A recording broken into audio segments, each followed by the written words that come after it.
Hey, deserving listeners, I compiled a bunch of emails from y'all about attachment theory, so I thought I'd get all those out of the way. Let's answer your patron emails about attachment theory. This first email is from anonymous patron. They write, "Is it possible to develop an insecure attachment as an adult? When I was 24, I had a very traumatic breakup. I'm 30 now, and I haven't been able to hold down a long-term relationship since that breakup at the age of 24. After breaking up, I now relate strongly to the avoidant attachment you described in your deep dive." End of email. Yeah. So anonymous patron here is saying that prior to being 24, she might have been secure, or at least mostly secure. She had a traumatic breakup when she was 24, and for the past 6 years, she would describe herself as being avoidant attachment. And often when I talk about attachment theory and the way it's often discussed in the literature is that we develop our attachment theory in response to our relational environment when we're very young, 1, 2, 3, 4, 5 years old, and that attachment style will persist into adulthood. And yeah, research shows that there is a correlation, but it's not a guarantee for sure. And research shows that later events can change one's attachment style, good and bad. So, for example, in therapy, hopefully you are experiencing a secure attachment and will thus change your attachment style from being insecure to more secure. So you can become more healthy attachment-wise when you experience healthy attachments. Also, which stands to reason, if you experience damaging attachment experiences, then your attachment style will move more towards insecure away from secure. So attachment style does morph over time, absolutely.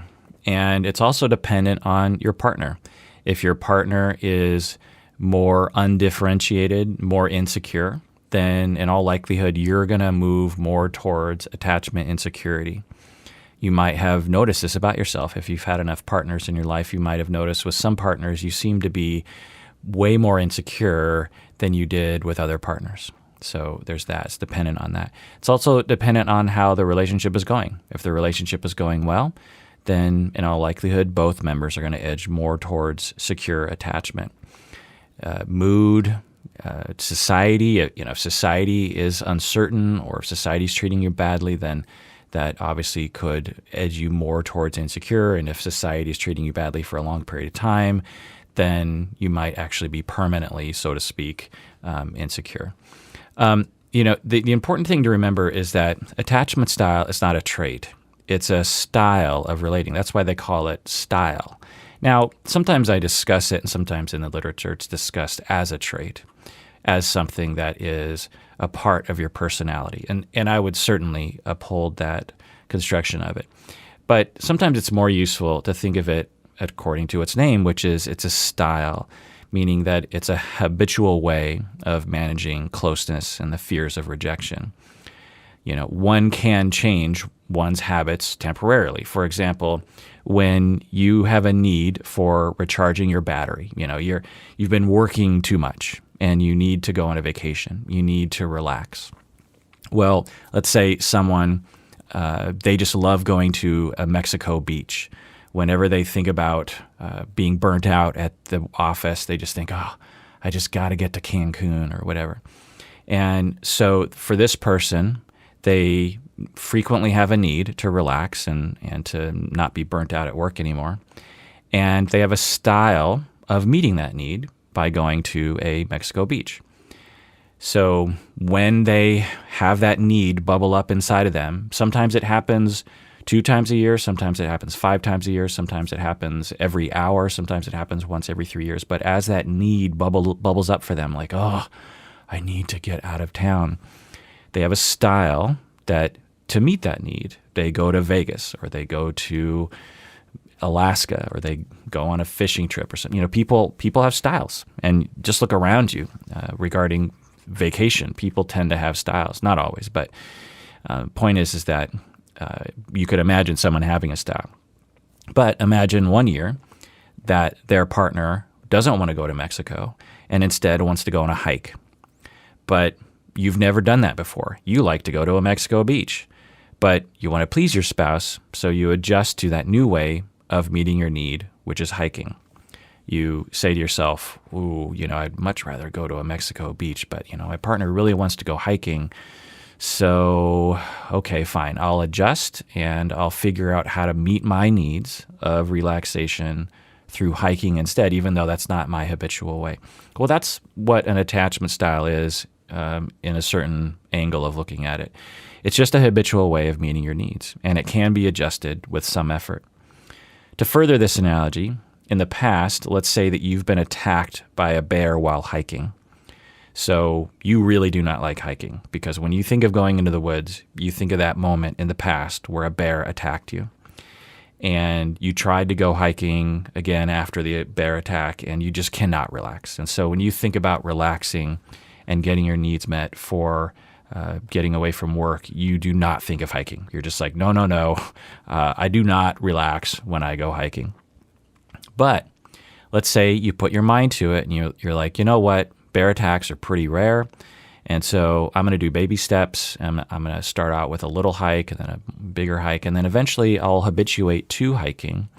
And then I can get my needs met through hiking. I can get my relaxation, vacation, recharge my battery needs through hiking. But the only way I'm going to be able to achieve that is if I habituate to that habit, if you will, by having my body learn that hiking is actually not scary. People learn as children how to get their attachment needs met. For secure people, they learn that they can assume that they are lovable and that others can be trusted. For secure people, when they were being raised, most of the time they were being treated in a way that told them that they were a good kid, and that they were lovable and likable and good enough and capable and worth it and worthwhile and important enough, not all the time, of course, but enough, such that the child says, you know what? The world is teaching me that I'm lovable, and the world is also teaching me that I can trust other people, for the most part. Not all the time, but for the most part. And so when I walk around in the world, I have a style of relating to people that comes from that working model, that I haven't been told anything nice to me today for a little bit of time, or I haven't been shown today that my relationships are secure. But I know from past experience, since I was born, that I can trust other people, that even though I'm not close, even though there's no direct evidence of them telling me that they love me today, I can trust that they do love me. Because when I was a child, that's what I learned over and over and over again, was that love was constant, it was unconditional, it was stable. And so even though I don't have any direct evidence in front of me right now that my loved ones love me, I trust that they do love me. And I also trust that if I really want reassurance, that I can ask for reassurance, or I can have a bid for attention or love by texting my partner or saying I love them or holding their hand, and I trust that they will respond well, because since I've been born, that's how it's always worked out. And so I don't have a complex about reaching out. Okay, so that's secure attachment. Now, of course, securely attached people, as we call them, don't always have that perspective. That's one of the falsehoods that often is learned by attachment theory, is somehow that for securely attached people, they're always happy and they never get upset and they're never hurt. And this is just ridiculous. No one is securely attached all the time. Take it from me. For avoidant people, they learned early in life that in order to get their attachment needs met, it's best to turn away from people. For them, being vulnerable is their hiking and being attacked by a bear. For the hiker who got attacked by a bear, they don't want to go hiking anymore. They learn that in order to get my vacation needs met, I cannot go hiking. That's just not a place to go. I need to go somewhere else to get my attachment needs, my vacation needs met. I need to go to Mexico. So for the avoidant people, they learned being vulnerable is bad. Do not be vulnerable, because although it seems like that might be a route to getting my needs met for attachment, it did not work out in the past. So let's just, as a heuristic of of rules to guide my life. Let's not be vulnerable because that will be bad. For preoccupied people, they learn early in life that it's best to amplify one's needs, to be ultra vulnerable, if you will. And for them, to be temporarily separate is their hiking. For them, when they are left alone, or when people aren't paying attention to them, or when there's not direct evidence of contact with other people, that's their hiking. That's their bear attack. And so they run from being slightly separate from people, because to be slightly separate for them when they were young usually ended up being traumatic for them. And so they learn that to avoid separateness. And so they're in a constant state of doing one style of relating to other people, which is to be extremely vulnerable, to be demanding, and to seek closeness on a constant basis. Because if they didn't do that when they were young, then bad things happened. In the same way that for the hiker, when they went hiking, bad things happened. So you avoid that, and you instead try to get your needs met through only one way. So to extend the metaphor even further, it's probably best to get our vacation needs met in a variety of ways, particularly if we're going to vacation with other people, because other people are going to have other ways that they want to vacation. And so to be routed into, let's sort of take it to a severe case of, let's say someone, the only way they can relax is if they go to Baja California in Mexico, that they just have to go to Cabo. That's their only option. They everywhere else, they just cannot relax. Well, now let's say, they live in Minnesota and they don't have the money to get to Cabo, or it's the pandemic and they don't have it's not possible to go there, or their spouse just doesn't want to go to Cabo again or something. There's just all sorts of reasons why you can't go to Cabo. But because this person is so rigid on going to Cabo, they have to forego getting their needs met until they can get to Cabo, instead of being flexible to other ways to getting your vacation needs met. Maybe just a day trip, maybe a road trip, maybe another place with another beach, I don't know, Lake Erie or something. But the point is that when we get locked in on a certain way, then we are limited in our ways of getting our needs met. And that's what insecure attachment does to us, is that for secure people, they have a lot of flexibility that can react to the situation. For insecure people, they're kind of routed into a limited way of getting their needs met. It's not entirely accurate way of putting it, but I hope you get my connection to the analogy. I'm always curious as to what I'm going to do with my analogies. But anyway, the other thing here is that for some people, they're a mixture. So to extend the analogy even further, some people like hiking, but only if the hikes are short and in nice weather. So if we're going with people that love to go to Mexico beaches, let's say you have someone that by default they love going to a Mexico beach, but they also like to vacation but hiking, but only if the hike is short and in nice weather. These people often go to Mexico beaches, but sometimes they also want to go hiking if the conditions are right to get their relaxation needs met. In the same way, people can have a mixture of attachment styles, where some people might amplify a preoccupied person will amplify their attachment reactions to get their attachment needs met, but occasionally they also like to avoid others. And they also like to get their attachment needs met by just avoiding other people. They like to manage their attachments and to manage their worries of rejection by just saying, you know what, I give up on life. I give up on relationships, not life. And so that's another thing that people will say, well, I feel like I have parts of avoidant, parts of secure, and parts of preoccupied. I don't understand.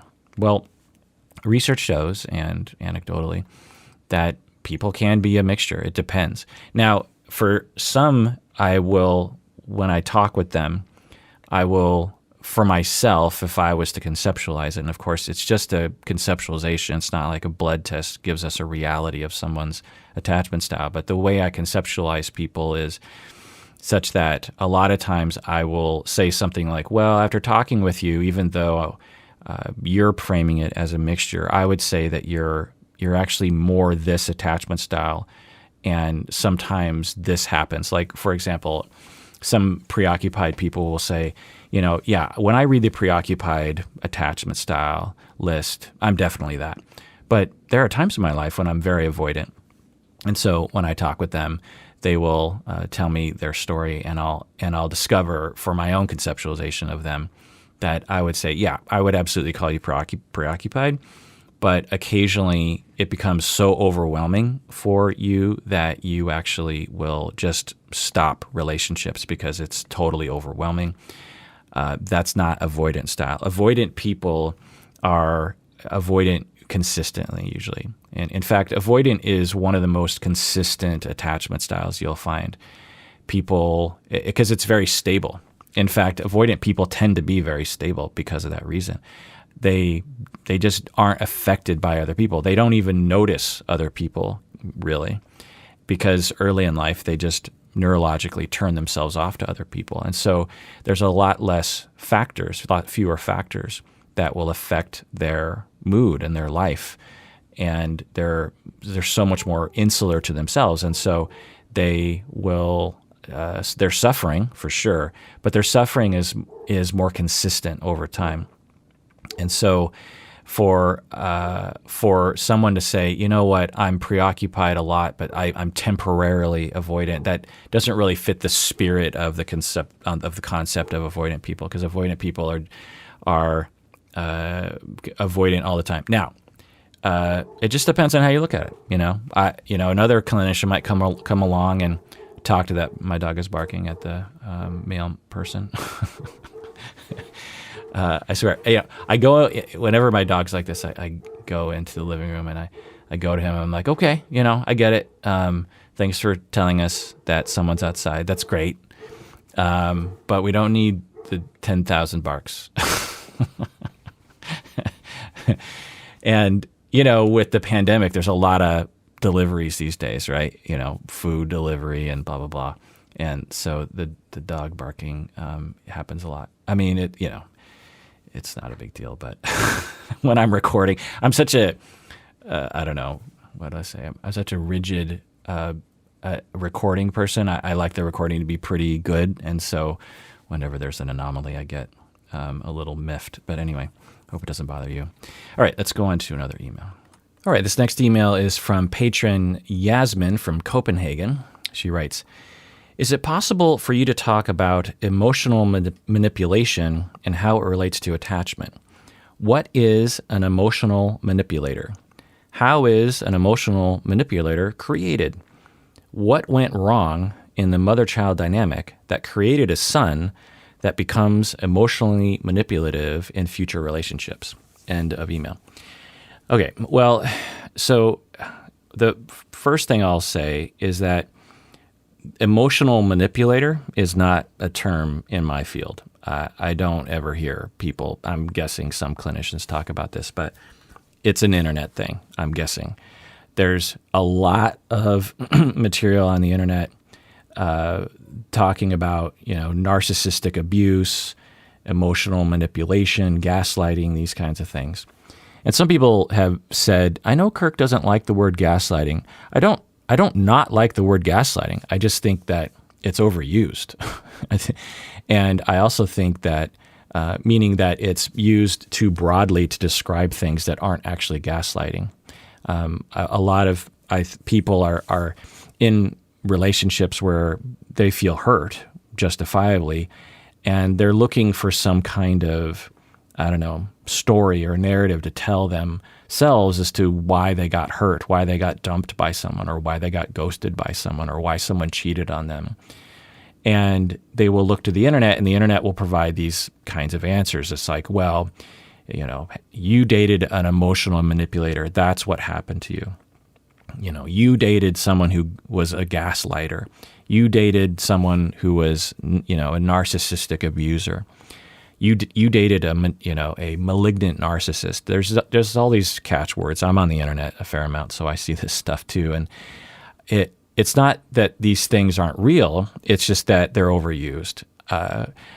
If I don't know, but I'm guessing if you did a poll of like how many of your past relationships were either a gaslighter or emotional manipulator or a malignant narcissist, I would venture to say, according to a certain group of people on the internet, they would say like 80% of their, particularly men, because this is sort of a women internet thing potentially, that they would say, but men certainly do this as well, that this group of people on the internet would say like, oh yeah, 80 to 90% of the people that I've dated have been malignant narcissists.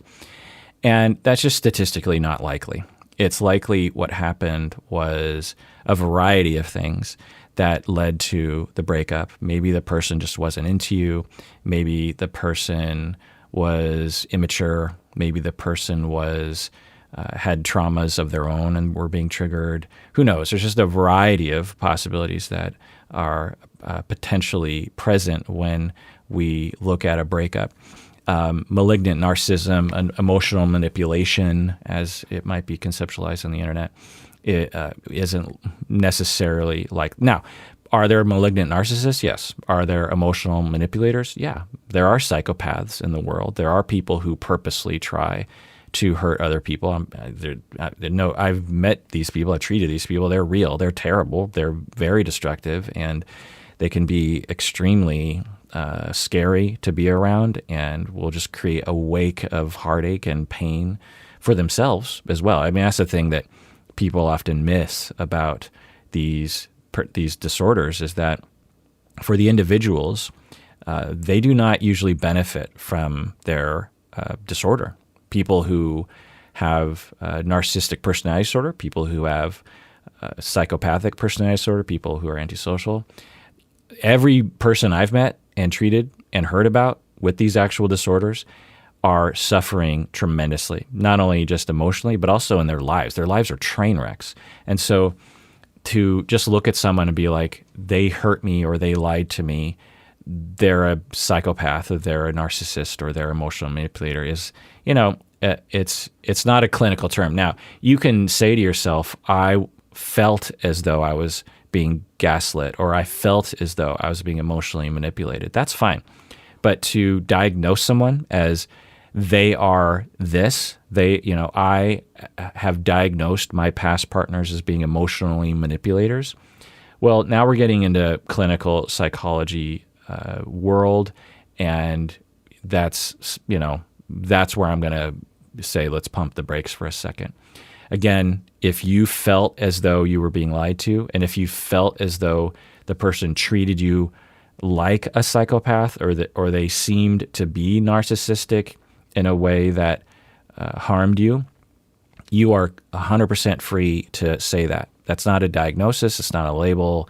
It's not a judgment clinical call that you're making about another human being. Okay, so when Patron Yasmin from Copenhagen says, what is an emotional manipulator? I don't know, again, because it's not a clinical term, but I'm guessing what the internet is referring to is you're with someone who tries to get you to fall in love with them by being very nice, and will pursue you a lot, and will make you feel like you're on top of the world, like you tend not to trust people, but this person really got you to trust them, and you over time fell in love with them and became attached to them, and then they just, for whatever reason, something happened and they just rejected you, and then you start to construct a narrative about them that maybe they never did love me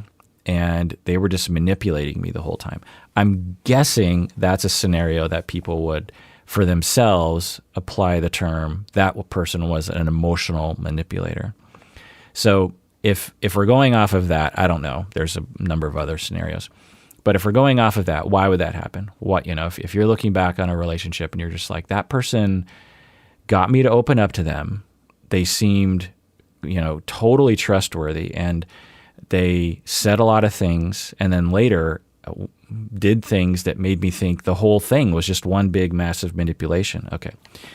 So why would someone be that way? Well, again, one is that they did love you in the beginning, and they just fell out of love with you. That happens. And it's a hard thing for people to accept. And, it makes sense. But I think we can all, I hope, agree that when you just ask someone, say you just grab a random 30-year-old and you're just like, okay, tell me about everyone that you thought you were in love with. Just list and really, be generous. Don't be conservative here. Like go back to when you were 10 years old and let's go forward and just tell me everyone you thought you were in love with. And the person would probably rattle off, 10 people, maybe a few. Some people would be 25 people that they thought, well, there were a lot of people that in the first few weeks I was thinking, whoa, I think I'm really in love with this person. Okay. Now, often people will look back and say it wasn't really love, but, that's just you now looking back. At the time, if we asked you, are you in love? You're like, yeah, I'm in love. And, what if we told you, no, not real love? You'd be like, F you, it's real love. Okay, so love is in the moment. It's, love isn't something we look back on. Love is something that we feel in the moment. So now, out of all those loves, so say you've had, 5 to 10 moments where you were like, yep, I was in love. How many of those ended? How many of those loves took a turn and ended for one reason or another? Maybe you just got bored of the person. Maybe you fell in love with someone else. Maybe the person turned you off to a certain extent. You fell out of love with them. So we can all agree that a lot of love, in fact, perhaps the majority of the times we fall in love, it ends. The love ends. And so when that happens to us, when we are the ones experiencing someone else who fell out of love with us, it's hard, I think, for us to accept that for whatever reason, they just fell out of love with us. But when we are the ones falling out of love, we totally understand it and justify it. We're just like, well, I fell out of love because we just grew apart, or I fell in love because, I was in a different phase of my life, or I fell in love because, things just changed. I don't know why. If your partner that you're breaking up with asks you, why did you say that you loved me in the beginning of the relationship? And you're like, well, I don't know. I did love you in the beginning of the relationship. Well, why don't you love me now? I thought love was forever. There's this whole idea of love is forever. It's not forever. I mean, in terms of the way people often use the word love, clearly it's not forever. And that sucks. And I get it.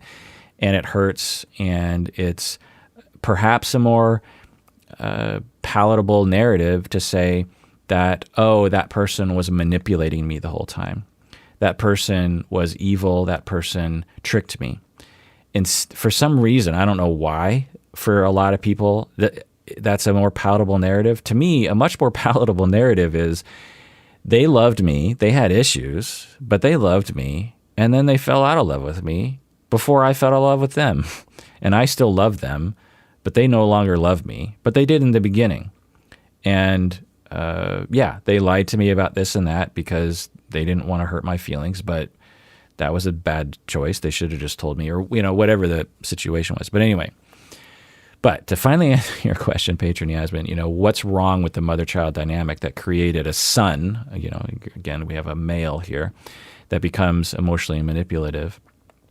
So if I'm going to just say that someone actually is emotionally manipulative, okay. So this person is Machiavellian, and they're dark tetrad stuff. They're narcissistic in all likelihood. They're psychopathic in all likelihood, meaning that they don't have empathy for other people. They don't have a capacity to care. They might even like to hurt other people. They might be sadistic. So I believe that's the dark tetrad, the dark four: narcissism, psychopathy, Machiavellianism, and sadism. These people are extremely rare, by the way. We're talking on the order of, less than a percentage of people who have all these traits. And, what's wrong with the mother-child, or what's wrong with the attachment dynamic of a child that would lead to that? We don't really know, because it's always hard to study, because these people are so rare and they don't usually comply with assessments, or they can't necessarily be trusted. It's a hard job to try to look at this group of people and determine what's common about their histories that would have led to that behavior. The common wisdom is that it's partially genetic, meaning some people are born with a disposition in this direction, and also partially environmental. Every person that I know, famously, Jeffrey Dahmer, these kinds of people who have these traits, and every person I know professionally who have these traits had terrible childhoods, or at least something was particular about their childhood that was not ideal for their attachment. So we're talking abuse, we're talking abandonment, we're talking, drug-addicted parents who had very chaotic lives. We're talking, parents that just leave their kids with other people, all sorts of things. And that can often lead to what I would call an emotional manipulator. All right, let's take a break, and when we get back, let's answer more emails.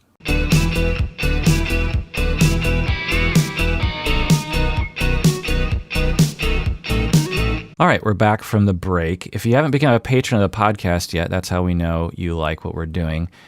We get an email every time someone signs up, and it warms our hearts, particularly mine, truly. So if you are a patron, thank you so much.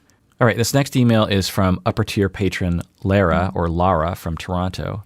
She writes, I've started dating again after a year-long relationship where I was ghosted. It's been a tough few months as my anxious attachment and abandonment traumas have been triggered by the ghosting.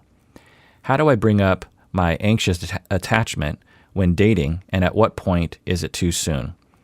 For instance, I get anxious when I don't hear from a date as I automatically think they are ghosting me. I am seeing a therapist to work through these attachment injuries. At what point in dating is it okay to open up about this anxiety? End of email. Well, upper tier patron Lara, I commend you for thinking about this. It's a wonderful thing to think about. You are aware of your preoccupied attachment. You are going to therapy to work on that. I commend you. And now you're dating, and you're recognizing it. You're like, I get preoccupied. I get very anxious when I don't hear back from someone, and I automatically think they're ghosting me. So you are reflecting on your attachment reactivity in a differentiated manner. You're not allowing those notions to run wild. You're looking at it and you're thinking, I know it feels like I'm being ghosted, but there's no direct evidence that I'm being ghosted. It could just be that they just don't like texting right away, or they're busy, or maybe they're unsure if they like me at this point and we're just beginning to date. I don't know. Maybe they're dating other people, and that doesn't mean a bad thing either. So you're doing that. You're doing so much great work, and I commend you. And now you're asking, when and how do I bring up to people I'm dating that I have anxious, preoccupied attachment? When do I bring it up, and how do I bring it up? It's a wonderful question, and I encourage more people to think about this. I don't know the answer to the question because it really depends on so many things. It depends on what you want to do. It depends on the people you're dating. But I will say that I could absolutely see and have seen a situation where, say it's, date 3 or something, and you tell someone, you're just like, look, I just want to tell you something. We're on our third date, and I don't want to be too heavy about this. I don't want to freak you out, but I just want to tell you, because this is the sort of person I am. I'm in therapy because I have had a lot of abandonment in my life. I was abandoned by my father when I was young, and I was abandoned by past relationships. And so I have this fear pretty much all the time that people are going to abandon me. And I've already had that feeling about you. Now, that's not on you, and you've been great, but I just have this terrifying fear that you're going to abandon me. And it's totally unjustified. It doesn't have any reflection on you. It has everything to do with my past. And so there's two things I just feel like I want you to know. One is that I have that, and so maybe you can take care of me a little, or just consider that, that I have that. You don't have to, of course, because that's my burden at this point and not yours. But the other thing is that I might actually become reactive in a way that I'm not proud of if you don't get back to me right away. Again, that's not your fault. It's totally my dad's fault for abandoning me. But if I text you and you don't text me back right away, all those traumas kind of come bubbling up. And if I don't have an appointment with my therapist right away, like I'll have a couple days where I'm in a bad mood, and I might lash out at you kind of. I might actually, when you do finally text me back, I might actually be a little snotty with you, which is totally unfair to you. And, this is my burden, but I don't know. I just wanted you to know that, because I'm in the past in dating, I would try to hide this and it wouldn't go well. And so, I just wanted you to know that. Okay. So, some people say, oh, it's kind of corny. And as I always say, if healthy is being corny, then be corny, because look, you live life once, people, and why not live it honestly? And why not live it in reality rather than trying to act like things don't exist, like your preoccupied attachment? Now, when do you do that? Well, I don't know. And honestly, if I did that to someone on a third date and they ran for the hills, then, F them. I mean, if they're not mature enough to handle a conversation like that, then I don't want to date them. So, feel free to say that on the first date, especially in the way that I said it, right? You notice the elements where I explained it. I didn't blame them. I also said that it's not their burden, and they don't have to deal with it if they don't want to, because they don't. Maybe they're just like, you know what, I just want to date. I don't want to talk about anything deep or anything. That's fine. So you notice that I gave them an out. I said reality, but I didn't blame it on them, and I gave them an opportunity. Now, imagine if someone was like, oh my God, I'm so glad you said that, because, I'm kind of that way too. Or I have a different issue. I have my own things, and I really admire that you bring that up, because that's just amazing. And it makes me like you even more. Well, marry that person. All right, let's go into another email. All right, this next email is from upper tier patron Audrey. She writes, I feel like I have this fearful avoidant attachment style based on some light research, and I want to understand it better. With my past relationships, I build intense emotional connections with people, rush into relationships, suddenly become confused as to how I felt, and eventually would cheat on the person and leave. I hate that I do this, and I don't want to keep hurting people that I care about. Can you help explain this phenomenon and how I can do better when building future relationships? End of email. First off, I commend your wisdom. You're taking responsibility. You have a lot of self-awareness. That's fantastic. And the answer I have is, therapy might be the only place you can find out. And I know I always say that, but it really is the only way. You need someone that is an expert to explore these things with you. There's a reason why we have these experts in the world. It's because they are needed. And the personalization of that exploration is very important. As I said before, I'll work with people who, they're smart, they understand, and eventually we will get to a place where they very much understand their attachment style, they very much understand their relational traumas, but that does not change the fact that they will be in denial about it sometimes. It'll be hard for them to remember. There are relational trauma reactions that will convince them of old ways of thinking, and it takes years. It takes a long time. It's not uncommon for me to work with a client, and after 6 months, I've fully assessed them, and they fully understand my assessment of them, and then begins the journey of really applying that and healing and experiencing new things, and it takes a long time. So even if I did somehow have the answer, it would take a long time. But anyway, hypotheses to explore. Yeah, fearful attachment is one. Fearful avoidant or disorganized, sometimes it's called. It's a maybe. I don't hear fear in what you're talking about, but it's possible that you are experiencing fear and you're not aware of it, or you just simply didn't mention it in the email. Fearful avoidant people tend to experience a fair amount of actual fear when they get close to people. Just a real sense of terror that they're going to get hurt, or just an unnamed fear that it's hard for them to put a sort of a word to. Anyway, so I'm not really hearing that, but it's possible. I mean, definitely insecure attachment is probably present. There's a flavor of insecure attachment and personality disorder that we call passive aggressive.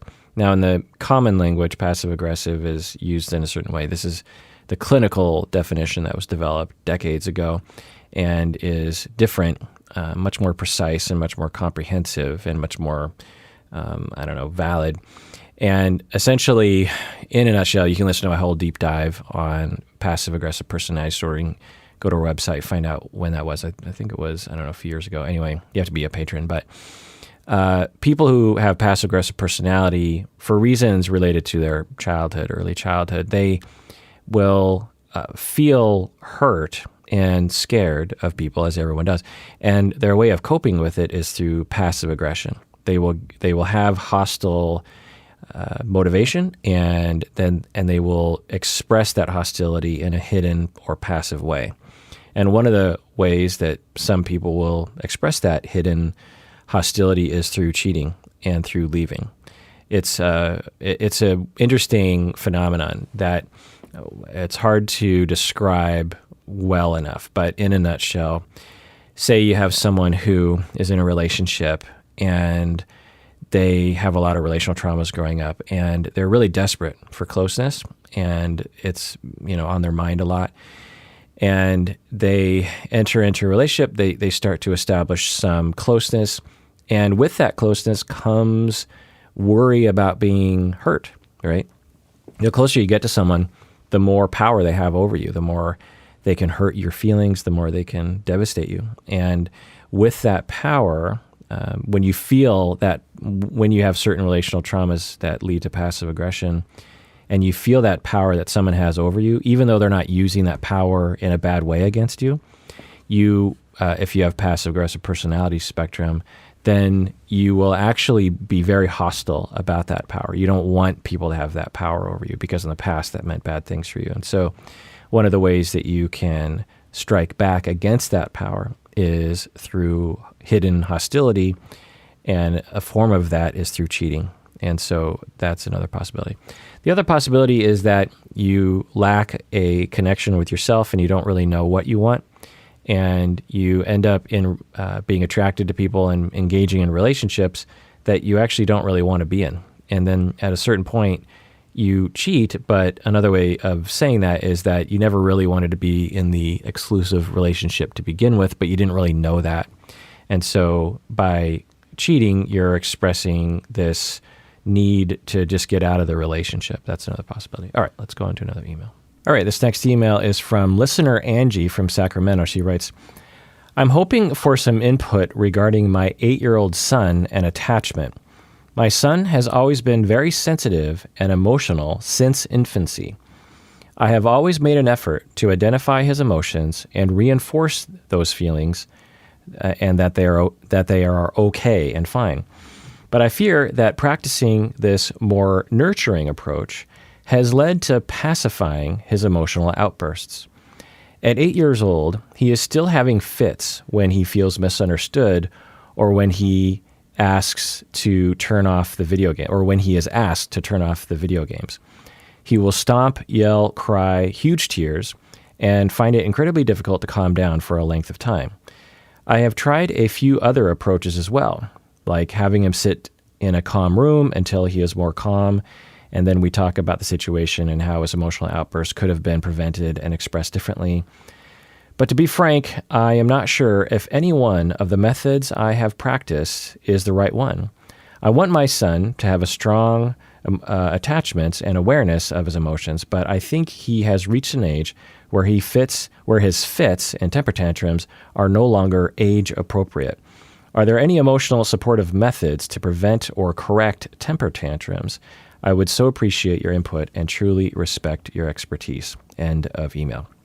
Well, the first thing I'll say, as I often say, is parenting is complicated.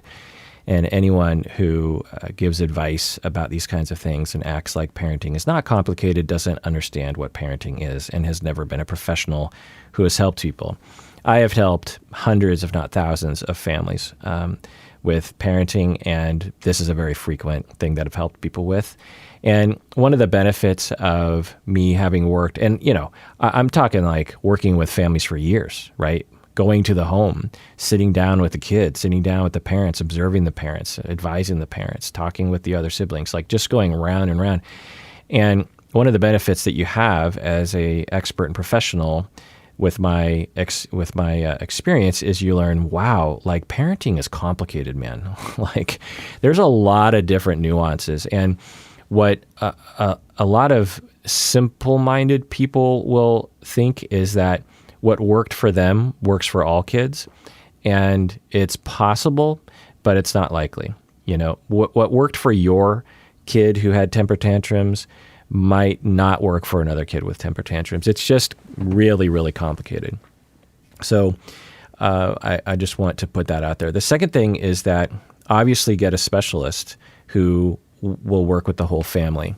I was a specialist, and I didn't do this a lot, but I did enough of it over the first 10 years of my career, going into the home, this sort of thing. And you have to find a specialist that will work with the whole family. There are quote-unquote specialists that won't work with the parents, which drives me nuts, because how are you going to help the bigger picture if you just talk to the parents? So personally, I would find a family therapist who specializes in 8-year-olds who have behavioral problems. The third thing I'll say is that temper tantrums are the worst, especially if they're chronic, and especially if they're extended into later childhood. It's very stressful. It can be embarrassing and heart-wrenching. And no parent is, happy about temper tantrums. You, absorb their, just unbridled emotion. It's hard not to absorb that, particularly if you don't have someone that you can pass. Best case scenario when you have an 8-year-old who's having a lot of temper tantrums is you have like 5 adults, and whatever set of adults has the most capacity to deal with that, they're the ones that step forward and the other ones take a step back. A lot of times what we're looking at is a single parent with a kid like this, and that is not sustainable. You cannot parent a kid who throws these kinds of tantrums by yourself very well. It's hard to do.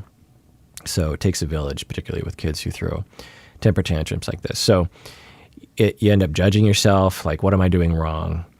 So, it's, and anyone who, doesn't, who looks at this is just like, well, I dealt with it with my kid in this really easy way. Well, okay, fine. Good for you. But you don't know, by the nature of this email from listener Angie, I know what she's talking about. I've been there. And the kind of temper tantrums that I'm quite sure I would see if I were actually in the home are severe and long-lasting and unreasonable and powerful and unrelenting and very stressful, and nothing works to stop it. And it is it's rough. It is very, very rough, and that's why it takes a village, because if it's that much stress, it needs to be passed around and shared. So some things to possibly consider are that his emotional outbursts are potentially within normal limits. He's 8 years old. People often will, everyone has sort of a different gauge of what is quote unquote age appropriate. And for some, a temper tantrum at 8 is normal, and for others it's not. And there's no real way to measure that. I'd have to see it. But it's possible that if you just ride this out another couple of years, it'll just go away, and that he just extended his temper tantrums a little bit longer than other kids.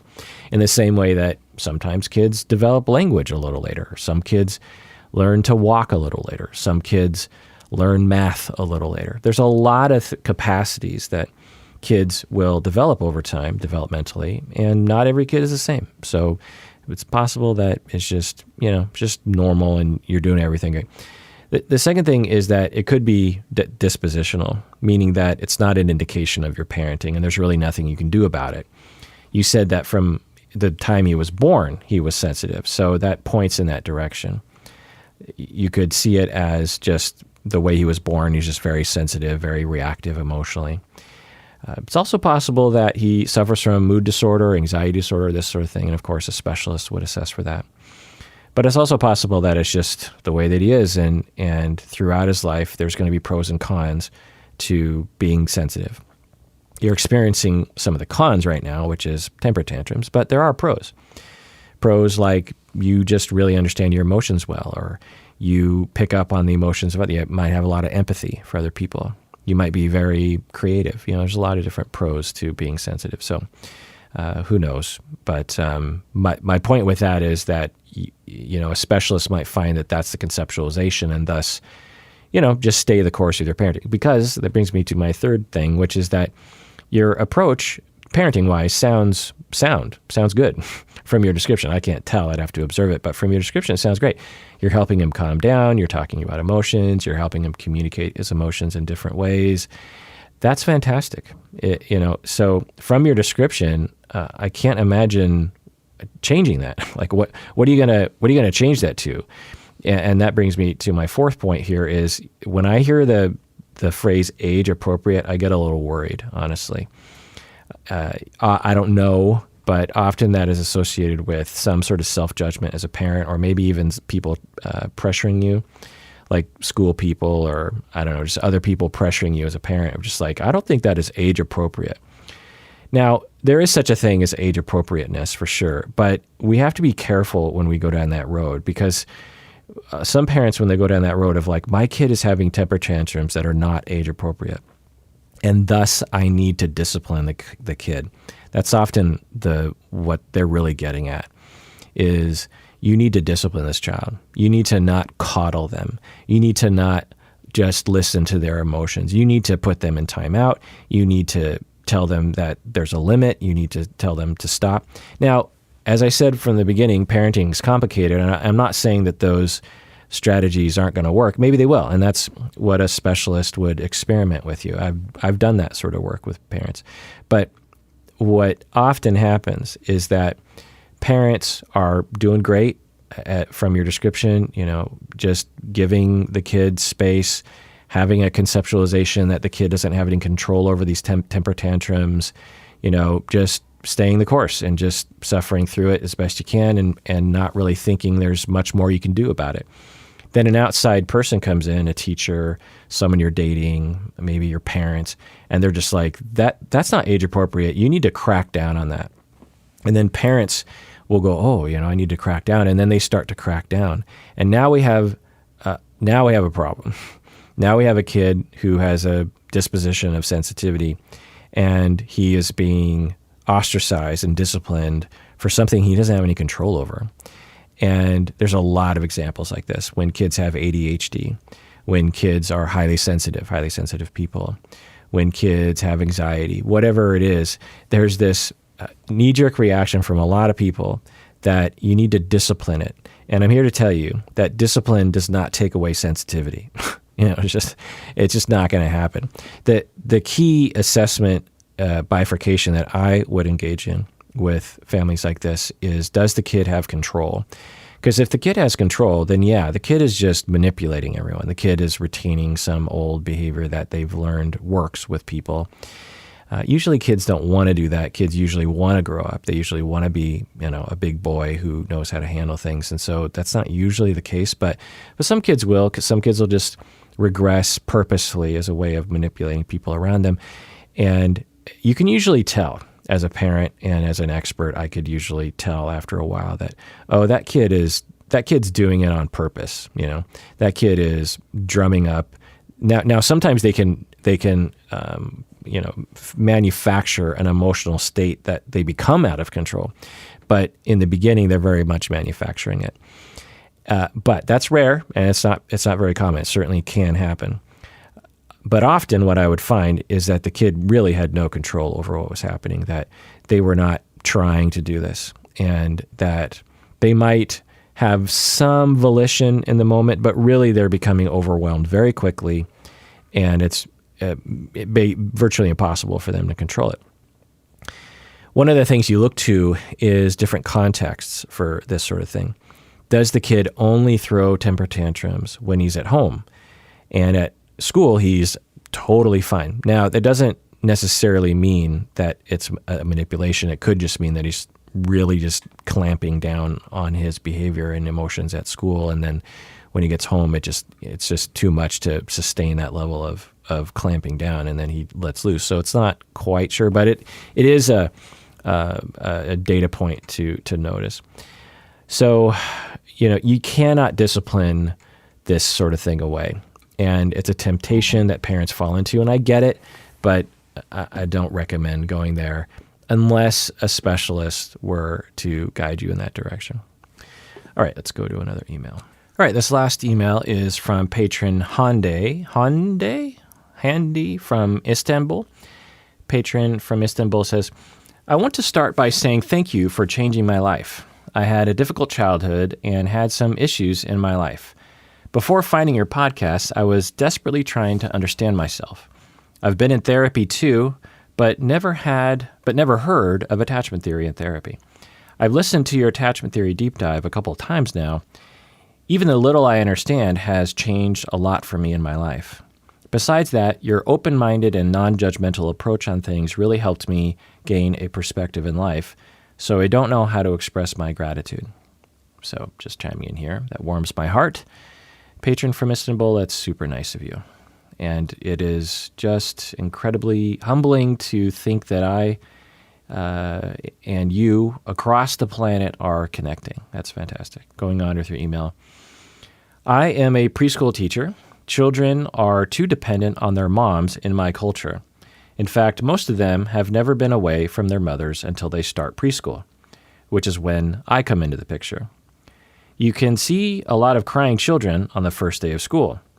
After a couple of days of talking and trying to convince them, and when I see the child understands the process, I start to give my attention to other kids and ignore the crying child. But when they seem to be interested in anything other than crying, I instantly give my attention to them, and this always works. I've never had a kid to keep crying after a week in my 8 years of career as a preschool teacher.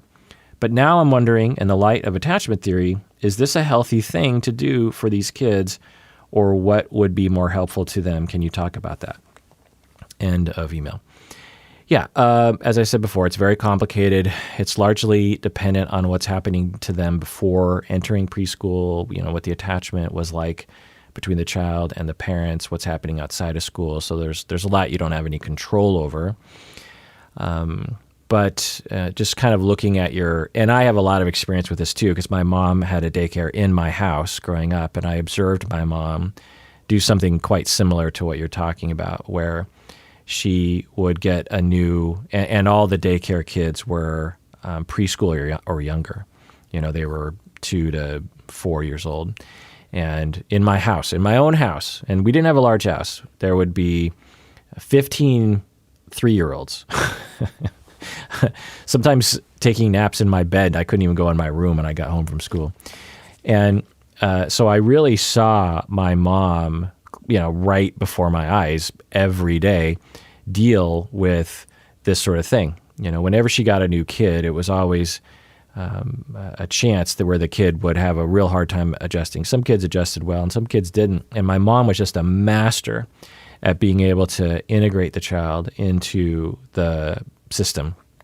And she was a master at making kids feel understood and cared about. But also, my mom was a master at not letting kids get away with purposely regressing and ruining things for Rerun. She was just very, very good at it.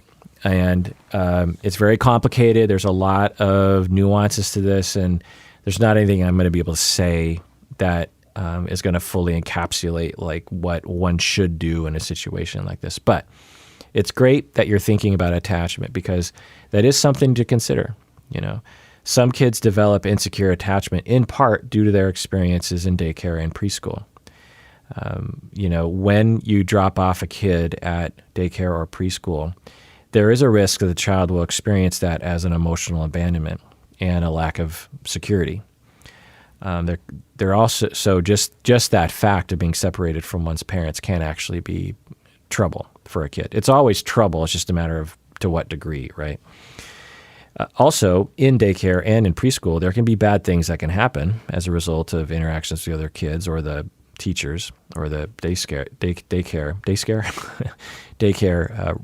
runners that can lead to attachment insecurity as well. So there's a lot that we can say, but just a side note here, we have a society, and maybe in Istanbul as well, but in the United States, I can speak to this culture that we value money, capitalism, and working, and it's very common for it to be assumed that pretty quickly into a child's life they're going to go to daycare, and this isn't always a good decision. Now, I'm not saying that women should stay home with the kids. That's often sort of the rhetoric where this goes, but we evolved as a species who were never separated from our family and our tribe. There was no office that mom and dad went to 100,000 years ago. We gathered food. We did all of our caveman things with the kids either on our person or nearby, and thus kids were never faced with being separated from us. So it makes sense that we have to be careful about that, and we can't just give into a cultural norm of, two parents, they often work. I have a career I have to do, and so daycare is just going to be part of the thing. As soon as I can get back to work, the better. Now, this is very complicated. I'm guessing I'm triggering some people. Most parents will send their kids to daycare. Certainly, most parents send their kids to preschool, and many kids grow up fine, having been in that situation for sure. I went to preschool when I was a child and really loved it as a kid. I remember it actually. I have pictures from back then, and I remember really liking it. Now, having said that, my mom was actually at the preschool, so maybe that helped me. So I'm not saying that preschool and daycare are bad things, but I'm saying that it needs to be carefully considered in light of attachment theory. There's a lot of different things to look at, which I'll get into in a second. So really what we're thinking about are outcomes. And as a preschool teacher, you have this system that you acclimate children to the preschool. And you say, you really try to give the kid a lot of attention at first. And then if they keep crying, which they often do, then you give your attention to other kids. And when the kid stops crying and engages in some other activity, then you return and give your attention back to that kid. And you say this always works, that in your 8 years, you've never had a kid cry. They eventually give up on the crying and they integrate themselves into the system. So there are two possibilities, both of which, I just don't know on a kid-by-kid basis, but two possibilities. One possibility is that this is actually a good thing that you're doing, and this is something that the kid needs to go through, and that you're dealing with it really well. There is some wisdom to just turning away when a kid decides to cry and have a fuss. That does work sometimes and doesn't harm. The second possibility is that some of the kids are being harmed in that they're just giving up. There is an old tradition of just leaving your toddler in the crib in a bedroom and closing the door, and you just have kids cry it out. Now, this is complicated, as I was saying earlier, because some kids will cry as a way of manipulating, and they benefit from learning how to, sleep in the crib by themselves, and they benefit from learning how to, have some independence at a certain age. But there are other kids who this is just not good for, or it's not good for their current stage, and I'll get into how to evaluate that. And it's very complicated. But Some kids, if you do this technique with, where you turn away from them as they're crying, they might actually be giving up, meaning that they are concluding, oh, I can't depend on people. I can't depend on her. I can't depend on anyone. So I'm going to cut off myself from my feelings, and I'm just not going to pay attention to my needs because no one else is going to pay attention to me. There's a lot of kids who are left in the crib by their parents and neglected in this way, even though the parents are following what they believe to be the right thing to do. And the outcome is, what they want. They want the kid to stop crying, right? They want the kid to sleep through the night. Okay, mission accomplished, but at what cost? Has the kid concluded that they just can't depend on you and they just gave up on attachments? That happens. We call this avoidant attachment. So it's very complicated. So you can go to daycare, you can go to preschool, and things can work out. You can not go to preschool and daycare, and things cannot work out. So there's no guideline here of like, well, if you want a healthy kid, don't send it to daycare. That's not what I'm saying. What I'm saying is the following. These are the key things to evaluate, which are, kind of hard to evaluate. But these are the questions you have to ask, because it all depends on the child's perception. As I was saying earlier with the previous email, kids are born with a disposition, and that, they bring a personality to the table. And so their perception of the situation changes. So you could have 3 kids. You could send them to the same daycare and the same preschool and do all the same things, all 3 of the kids. And one of the kids could adjust much more well than the other kids because they're just dispositionally set up to deal with that. So it all has to be tailored to the child's disposition. So the questions to ask are, is the child getting their attachment needs met often enough? Now, no kid gets their attachment needs met all the time. It's just the trauma of growing up. And I say trauma in a very real sense. There's always, when I teach my students, and some of them are kind of struggling with the notion that their parents might have made some mistakes, I sort of release everyone from that notion. I just say, every child has cried for their parents and their parents didn't come soon enough. Every child was put to bed at night kicking and screaming even though they didn't want to go to bed. Every kid has been denied things that they wanted and felt devastated that their parents didn't give them that thing. Every kid, any parent who parents a kid, you notice those moments where your kid is just really upset at you, but there's no way around it, right? You're just like, no, you can't walk out into the street because you're going to get run over by a car. No, you can't just wander out the front door even though you really want to. No, you can't have my cell phone because I need my cell phone. No, you can't grab the steering wheel of the car. No, you can't eat that thing because it's a rock and you'll die. The kid doesn't understand it. All they feel in the moment is they're just being denied something and they're devastated. It feels bad to be rejected in that way. Or, no, you can't sleep with mommy and daddy past the age of 4, like you're going to have to sleep in your bed alone eventually. I'm not saying that's what everyone's supposed to do, but I'm saying that every kid early in life goes through some very difficult things. So what I'm saying is often enough. Is a child getting their attachment needs met often enough? Now, how do you know if that's happening? Well, it's hard to know, but you gauge it based on the kid. A lot of parenting recommendations, they'll say, do this and do that and do this. Well, okay, but how do you know if it's working? Well, the only way you know if it's the best thing for the kid is by gauging the kid. This is what attachment's all about, being attuned to the kid. You have to attune, meaning you're tuning in to the vibes of the child. You're paying attention to their emotional state and reacting in the moment. Some kids are, sensitive and needy. They're born that way. And they are very frequently needing you to hug them or to be next to them or to pay attention to them. And another kid might just be born a little bit more independent and maybe a little bit more manipulative. And thus, you don't want to entertain those manipulations. anyone who's raised kids and been around more than one child understands that kids are different when they are born. You might not realize how they're different until they're 6 months, 12 months old, but you see those differences.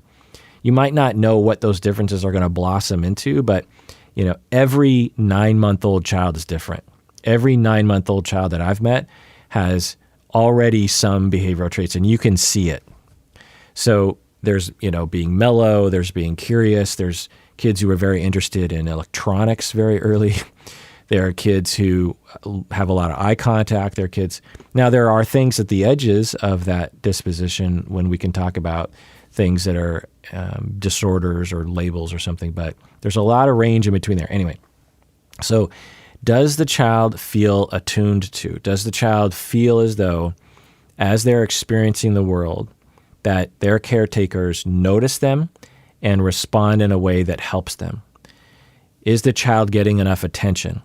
Is the child getting enough of a safe space to explore who they are and what their emotions are? Does the child feel like people care about them? Is the child protected from undue negative experiences? So this is all child-centered, right? It's not this is the way to parent, right? It's how is the child experiencing this? And that's a pain in the butt, right? As a preschool teacher, you're like, I don't have time to get to know every kid and, their particular disposition. I have to get them to fit into this system where I can't give them my full attention. I need them to realize they're a part of a crowd now. And although their mothers usually always give them 100% of attention, I can't give them that. And they just have to adjust to that. Now, there's some wisdom to that, for sure. Every kid has to learn that lesson at some point. But some kids are going to be able to adjust to that more easily, and some kids aren't. Some kids already come to the table with attachment insecurity from their time before you ever met them, when you met them at preschool, and some kids won't. So it's kid by kid specific. So when you say that you have this system where you essentially ignore them while they're crying, not in a bad way, but you're just like, look, you can cry, you can sit in that chair and you can cry, but I'm not going to entertain it. And as soon as you come around and realize, look at all the other kids, they're having a good time. As soon as the other, the crying kid says, "Oh, I think I'll play like the other kids," and then you start giving him attention again, and you're very nice, and and you look at that situation, and you're like, "Yeah, that always works." Well, based on that description, impossible to tell if something good or bad is happening. Now, based on your descriptions, it's quite likely that good things are happening, but it's also possible that bad things are happening, that the child, because of the disposition or attachment style they already bring to the table, is actually giving up and saying, you know what? All right, I learned my lesson. Don't be vulnerable. Don't express your needs. Don't even notice your needs, and fit in, and don't create waves, and don't ruffle people's feathers. Adapt to other people's needs. We all know as adults, some of us are like that, right? Some of us as adults believe that we don't matter, believe that we can't be vulnerable with people, have a hard time connecting with our emotions. Why are we like that? Well, because when we were young, no one cared about our emotions. People made us feel like we were worthless. People made us feel like we didn't matter. And innocent parenting or preschool teaching methods can actually reinforce that in some children. Now, I'm not saying you shouldn't do this. I don't know. You would have to assess it on a child-by-child basis, and it's a lot of amorphous assessment of, is the child getting enough attunements? It's hard to measure that. Like I said, not every kid is attuned to all the time, so what does that mean? And you can't even gauge their behavior afterwards as a good indicator either, because, like I said, some of the kids might be, behaving well, but it's only because they gave up on humans. So, it's just hard to know. Now, is it your job to do this? No, I don't think so. It's the parent's job. And if there are indications of issues, it's hiring a specialist to help with that. So I hope that is sufficiently ambiguous to communicate how complicated raising children is. And that when something works, we might not know if it's actually working. Like I said, earlier, when you leave a kid, you have a kid that's crying all the time and can't stand being left alone. Well, all parents understand, look, eventually the kid's going to have to learn how to sleep on their own, whether it's now or later. Eventually, they can't sleep with us all the time. And they just have to realize that it's bedtime and they need to go sleep. Okay, every parent understands that.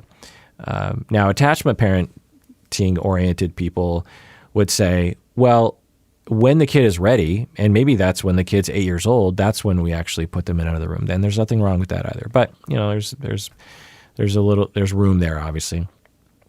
And one parent decides, you know what, we're just going to break this child of this crying. We're going to put him in the room at the crib, and they're just going to cry it out, and we're going to walk away.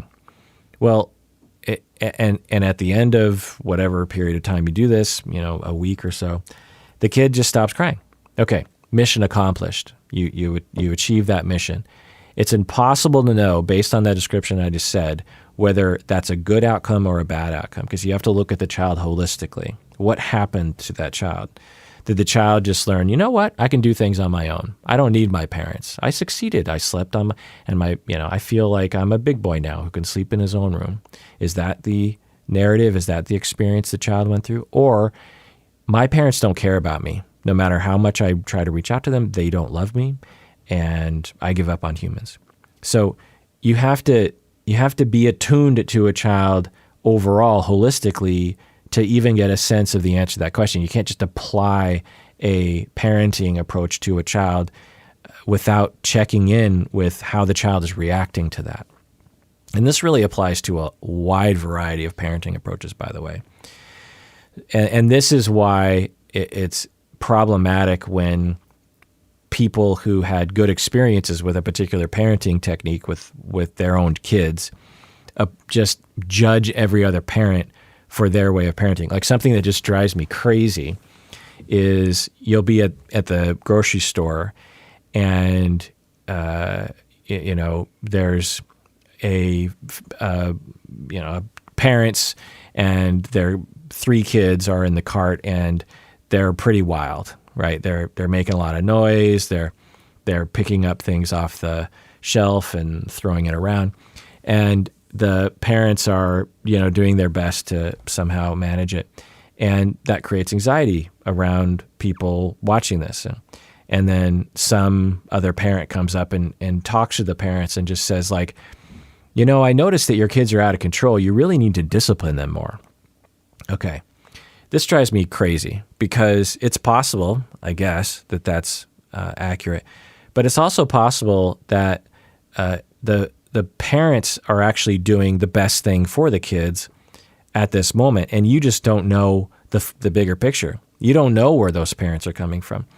There's so many other possibilities that could be happening where if you knew the full story, you would agree with their sort of hands-off approach at the grocery store. You don't know. You have no idea. Now, there are certain things that you can say that are very likely problematic. It was, a few years ago, I was at a pizza place in Edmonds, Washington, just north of Seattle, and there was this parent who he comes around the corner with his young daughter. Kid was, 6 or something, and the dad was just having a very childish argument with the girl. It was almost like the dad was showing off to me and everyone else that was sitting at it was outdoor seating.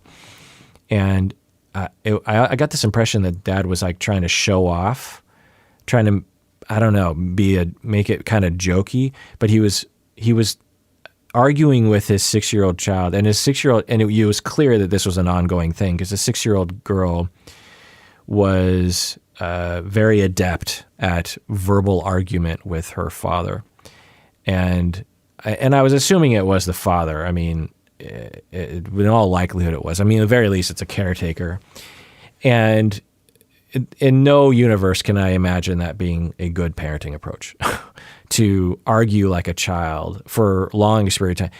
And I think he was aggressive and calling her names, obviously, like emotional abuse. And so there's a line.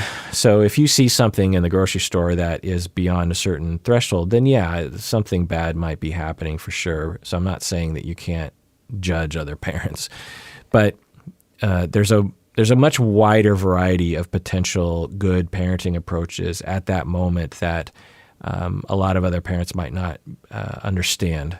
And as someone, as I said, who's treated hundreds, if not thousands, of families in situations like this, I'm here to tell you, it's just hard to tell. You really just have to know what the bigger picture is for the family. I mean, just throwing out some possibilities. So, you have the situation in the grocery store, the kids are out of control. It's possible that the parents just adopted these kids and the kids are normally completely out of control, but right now they're just kind of out of control. And it's a win, right? And they're trying to acclimate the children to the world, and they're trying to acclimate the family to each other, and they're picking their battles. And instead of battling the rambunctiousness in the grocery store, they're allowing the kids to feel safe enough to express themselves. And so they're making that calculation while they're at the grocery store. That's a possibility. And there's hundreds of other possibilities that we might find that justifies what's happening in the moment. And also, I just wish that parents in public were just kinder and less judgmental of each other.